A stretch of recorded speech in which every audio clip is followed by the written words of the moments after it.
Hungary की capital Budapest से लगभग 174 किलोमीटर की दूरी पर मौजूद ये है हंगरी का इकलौता और पूरे यूरोप कॉन्टिनेंट का सबसे बड़ा हिंदू गांव, जो हंगरी में कुछ ऐसा कर रहा है जिसकी आप कल्पना भी नहीं कर सकते। हंगरी के इस गांव में रहने वाली महिलाएं केवल साड़ियां पहनती हैं। यहाँ के पुरुष केवल धोती, कमीज और सनातन के दूसरे पारंपरिक कपड़े पहनते हैं। गांव में खेती करने के लिए ट्रैक्टर्स का यूज नहीं बल्कि बैलों के साथ सनातन के प्राचीन तौर तरीकों का इस्तेमाल किया जाता है। यहाँ के बच्चे मॉडर्न एजुकेशन के साथ साथ संस्कृत भाषा सीखकर वैदिक ज्ञान का अनुसरण करते हैं और सबसे बड़ी बात, यहाँ के बच्चे स्कूलों में माथे पर तिलक लगाकर जाते हैं और स्कूल से आने के बाद इस गांव में बनी गौशालाओं में गौ माता की सेवा करने जाते हैं। और पिछले कुछ सालों में हंगरी के इस सबसे बड़े हिंदू गाँव में आने वाले टूरिज्म की संख्या इतनी ज्यादा बढ़ चुकी है कि एक साल में जितने पर्यटक पूरे हंगरी में आते हैं उससे 3 गुना ज्यादा पर्यटक अकेले इस एंशिएंट हिंदू कल्चर पर बेस्ड इस गांव को देखने के लिए आते हैं। ये डेटा हंगरी की गवर्नमेंट ने खुद से शेयर किया है। तो चलिए जानते हैं कि हंगरी में इस हिंदू गांव की हिस्ट्री क्या है,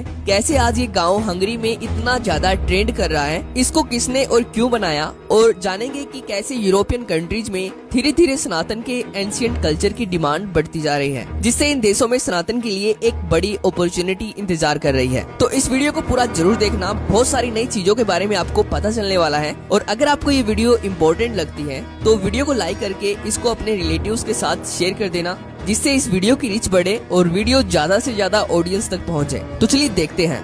दोस्तों, इस गांव के कई नाम हैं। सबसे पहला नाम है कृष्णा वैली, दूसरा नाम है नव ब्रज धाम यानी कि नया ब्रज धाम, तीसरा नाम है इंडियन कल्चरल सेंटर। पर इस गांव का मुख्य नाम कृष्णा घाटी यानी कि कृष्ण वैली ही है, जो लगभग 660 एकड़ में फैली हुई है। इस गांव में खुद के स्कूल्स हैं, खुद के आयुर्वेदिक सेंटर्स हैं, मंदिर है, खुद की जैविक कृषि, वो भी बैलों के साथ सनातन के प्राचीन पारंपरिक तौर तरीकों से की जाती है, जिसको देखकर आपको भी ऐसा लगेगा कि सच में हंगरी के इस गांव में सतयुग की शुरुआत हो चुकी है। इसके साथ ही इस गांव में खुद की इलेक्ट्रिसिटी है, यानी कि पूरे गांव के हर घर और हर बिल्डिंग के ऊपर सोलर सेल लगाए गए हैं, जिससे हंगरी की गवर्नमेंट ये बात खुद मानती है कि ये पूरा गाँव आत्मनिर्भर है, जो हंगरी की नेशनल ग्रिड का हिस्सा नहीं है, जो गौशालाओं से और जैविक कृषि से अपने साधन खुद उत्पन्न कर रहा है। तो अब प्रश्न वही उठता है कि हंगरी में इस गांव को कब और किसने बनाया। दोस्तों, आपको ये जानकर हैरानी होगी कि हंगरी में इस गांव को बनाया गया था आज से लगभग 30 साल पहले, यानी कि सन 1993 में हंगरी के एक महान हिंदू संत शिवराम स्वामी के द्वारा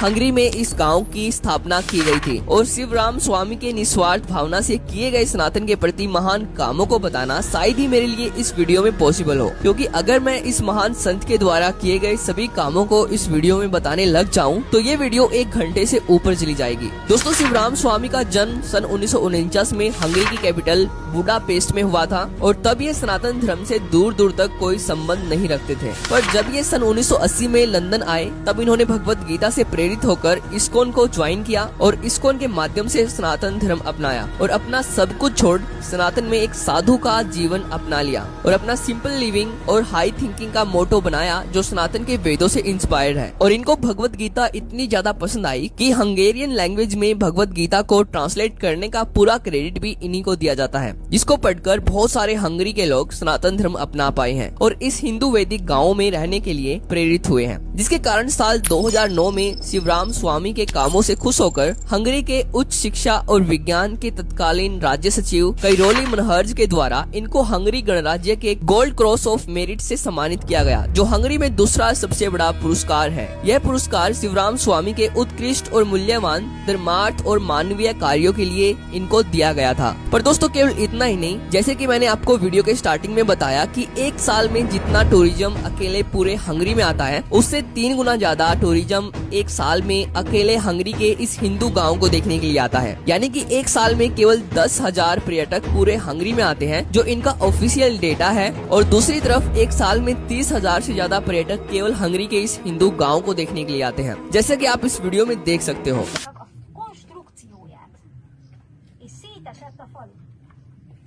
Mi veszettél belőle akkor?